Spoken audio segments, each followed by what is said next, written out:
Capítulo 50 de One Piece que vem trazendo o famoso caçador de fracotes e a ladra presa. Bom, para começar, seguimos com a história de capa do Bag. Depois de sair para o mar em uma jangada, que possui uma vela feita com o resto das roupas das vítimas do Gaimon. O Bag é atacado por um caranguejo gigante. E assim, descobrimos que das duas uma, ou o Gaimon armou para o Bag, ou o Oda só está sendo babaquinha. Todo mundo sabe que caranguejos são tipo pugilistas, eles precisam de uma base sólida. Mas enfim, o Bag que se arrume com os seus problemas. E bom, entrando no capítulo. Tem uma coisa que não entendo exatamente o que é. Não pode ser a carranca do navio. Ou não deveria ser, mas tem algo gigante no mar e não sei o que é. Bem, enquanto o pessoal está tentando entender o que aconteceu, o Johnny e o Yosaku estão explicando como foram acabar no mar.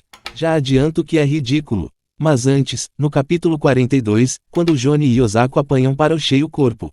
O que basicamente é um atestado de aposentadoria. Temos a cena da Nami, catando um dos cartazes que a dupla deixou cair. Não é mostrado quem é, mas a Nami age estranho na hora. Mas aí, a cena corta e vida que segue. Então, voltando para o capítulo 50, antes do navio ser atacado. A Nami estava olhando uma nova lista de cartazes de procurado. Johnny e Yosaku percebem e comentam. A recompensa é boa, 20 milhões, mas o cara é muito forte. Segundo a dupla, e 20 milhões, certamente, é mais que o Krieg. Ou seja, o Don Krieg está tão perdido na vida, que nem sabe que tem um pirata mais forte que ele na região. E tem outra, Yosaku e Johnny não são referência de nada. Qualquer um é muito forte para eles. De qualquer forma, a Nami não chega a discutir. E quando a dupla percebe, ela está puxando um saco de tesouro para o navio. Esse tesouro pertence à dupla. O que faz os lamentos no capítulo anterior fazerem mais sentido. A Nami levou a riqueza deles junto. Mas bem, a Nami dá uma miguelada, dizendo que é mais seguro guardar o tesouro no navio. Mas os dois planejam se separar depois que os negócios no Baratie se resolverem. Mas é aí que o poder feminino entra em ação. Ou, a falta de inteligência masculina.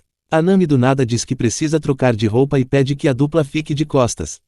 E assim, se você tem dois neurônios, vai pensar, ué, por que ela não entra na cabine do navio? Por que ela vai trocar de roupa no meio da rua? São boas questões, porém, a dupla de adultos inúteis nem questiona. Eles estão mais interessados em espiar uma menor de idade trocando de roupa. E o mais incrível é a coragem deles de contar isso. Porque se estou vendo os pensamentos deles, é porque eles estão contando isso para o Luffy e os outros. E não sei o que é mais surpreendente, eles terem coragem de contar isso, ou não ter julgamento nenhum da parte dos três. Depois tem maluco que defende, não é que o japonês seja tão absurdo assim. Claro que não é. Bom, e obviamente, a Nami derrubou os dois idiotas no mar. Algo que até uma criança conseguiria fazer. Os idiotas não entendem nada, afinal, eles não conhecem ela, porém, a Nami não faz mistério. Ela conta como nunca disse que seria uma pirata e que o acordo era uma pura e simples parceria. E sua profissão de origem é uma ladra de piratas. Sendo assim, o tesouro dos amigos dos piratas também entram na soma. Porém, muito claramente, a Nami não está feliz com a separação. Ela deixa isso claro, a expressão dela muda de um sorriso divertido para um olhar cansado. Ao mesmo tempo que agradece pelos bons momentos e quem sabe, revê-los um dia, se o destino permitir. Assim ela se despede, momentos antes do navio do Krieg ser partido ao meio. Inclusive, a Nami nunca mencionar esse dia é uma falha gigante. Bom, a dupla de imbecis foi incapaz de perceber a mudança de expressão da Nami. Então a mensagem foi transmitida como se a Nami fosse o escorpião, da fábula, o sapo e o escorpião. No entanto, o Luffy foca no mais importante, o navio, ele ainda consegue o ver, então manda o Zoro ir atrás. O Zoro não quer, ele é muito simples. É só arrumar outro. E além da simplicidade do espadeiro que deseja ser o maior do mundo, também tem um detalhe que passa muito despercebido nessa cena. Quando o Zoro diz foda-se, vou conseguir um novo navio com jogos e garotas do Job, o Usopp se envolve na hora. Ele diz, aquele navio é.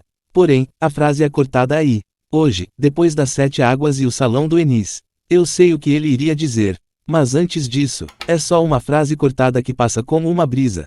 Completamente esquecível. Uma prova que reler, sempre trará algo novo. Mas enfim, Luffy usando a sua arma mais forte, o leitor de personalidade I, decide que precisa da Nami e só ela pode ser sua navegadora.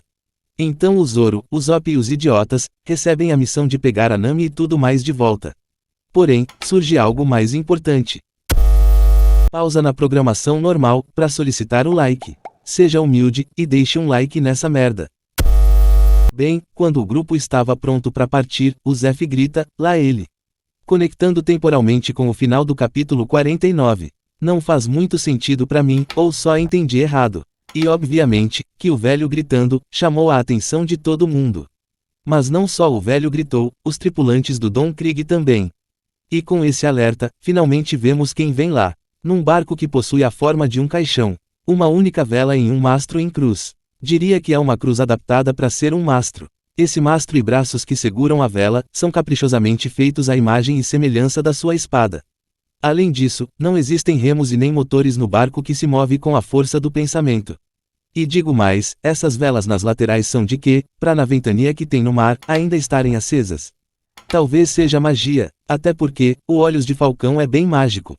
Começando pela sua espada, que não deve ser menor que 2 metros. Mas se encaixa e se torna um perfeito encosto para o trono do seu barco. Então temos ele, Mihawk, o Olhos de Falcão, mundialmente conhecido como o maior espadeiro do mundo. Lembra um espadeiro espanhol com leve estoque de zorro e catolicismo. O cara tem uma parada com cruzes bem forte. E detalhe para as onomatopeias iguais à guarda da espada. E outro detalhe interessante é, na verdade, são 2. O Zoro não conhece ele. Zoro sabe da fama, mas nunca tinha visto o Mihawk. E o outro detalhe é que os piratas Don Krieg não sabem quem é o Mihawk. Não considero isso uma falha, inconsistência ou furo de roteiro. Na verdade, eu vejo como uma demonstração de inferioridade do bando do Krieg. Os caras estavam vivendo numa bolha onde eles eram incríveis, mas não sabiam da existência do Mihawk. Eles não sabem quem é o cara. Sendo piratas, liderados por alguém que já foi um marinheiro, eles deveriam saber quem é o Mihawk. Mas disso, você tira o seguinte. O Krieg pode até ter sido um marinheiro, mas ele provavelmente foi uma patente insignificante. Ao ponto que tem um pirata perguntando o porquê o Mihawk atacou eles. Tipo, por que o Mihawk atacaria piratas? E aí beleza, os piratas Don Krieg não saberem me soa como um atestado de que o bando nunca foi o que os contos diziam. Agora, o Zoro não saber, isso me incomoda um pouco.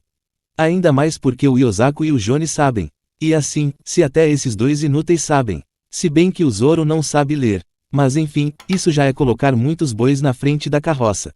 Voltando para o Mihawk e a espada sumindo.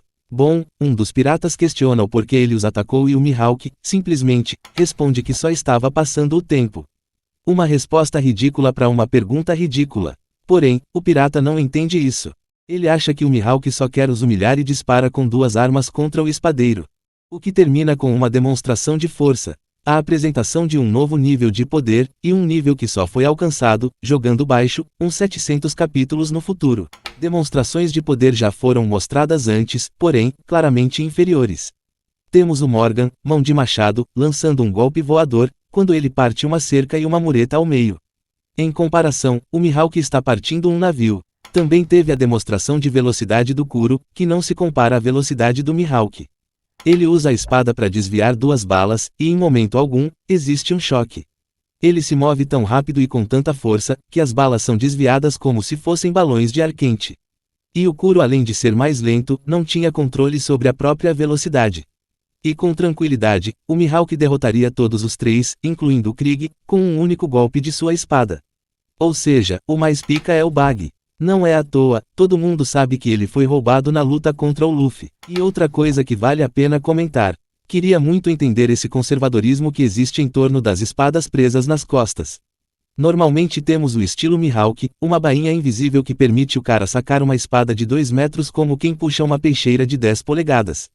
Ou então, a espada atravessa a bainha, normalmente nos jogos. Em live action, muito difícil ver o saque acontecendo. E isso é algo que não entendo. Tipo o bruxo lá, um mundo de magia, porque o cara está usando bainhas normais. Usa a merda de uma bainha mágica, seu merda. Que pacto conservador é esse que impede o pessoal de criar bainhas funcionais em histórias que se passam em mundos sem tecnologia moderna? Só porque o cara está num mundo sem tecnologia a bainha dele tem que ser invisível. Ou o bruxo lá, só porque o mundo é medieval, a bainha tem que ser a mais comum possível. Enfim, fica essa crítica a esse pacto conservador das bainhas. Bom, voltando para as balas desviadas. Temos um pouco mais sobre como os piratas Krieg vivem numa bolha absurda. Primeiro que o único que parece entender o que o Mihawk fez foi o Zoro e segundo que, os piratas Krieg, reconhecem o Zoro. Os cara conhecem o Zoro, mas não sabem quem é o maior espadeiro do mundo e isso é incrível. Dito isso, o Zoro como ninguém, entende o poder do Mihawk. Ele chama o navio cortado como o poder supremo. O poder supremo de um usuário de espada. Mesmo assim, ele não desiste e lança um desafio ao Mihawk, que é outro, talvez os espadeiros sejam assim, muito simples. Um espadeiro aleatório o desafia e ele aceita. Claro, aceita daquele jeito, soltando várias piadinhas. Aceita dizendo que sente pena do Zoro, o chamando de inseto. E ainda joga na cara, que um espadeiro mais forte, não teria tal atrevimento, porque seria capaz de ver a diferença de força entre eles. Ou seja, em poucas palavras, ele deixou claro que o Zoro, Luffy e todo mundo em volta deles são tão fracos, que nem conseguem entender o poder dele. E vamos ser simples também, o Zoro acreditar que pode vencer isso é nada mais que loucura. O Zoro é incapaz de cortar um navio gigante ao meio e muito menos mudar a trajetória de balas como o Mihawk fez. Então assim, é simples e cristalino que ele vai perder. Entretanto, estamos falando de um mangá, e mangás são famosos pelos poderes da amizade e protagonismo. Na época, com certeza, ninguém sabia como, mas deveria ser unânime, o Zoro vai ser o primeiro a realizar o seu sonho. Veremos quem vai realizar o que no próximo capítulo, porque esse termina com a Nami chorando horrores, revelando que deseja ser livre. Não é um sonho, e é bem mais fácil de realizar. Talvez o Zoro devesse se inspirar nela. Mas bem, veremos nos próximos capítulos, quem está prendendo a Nami e como o Zoro continua vivo.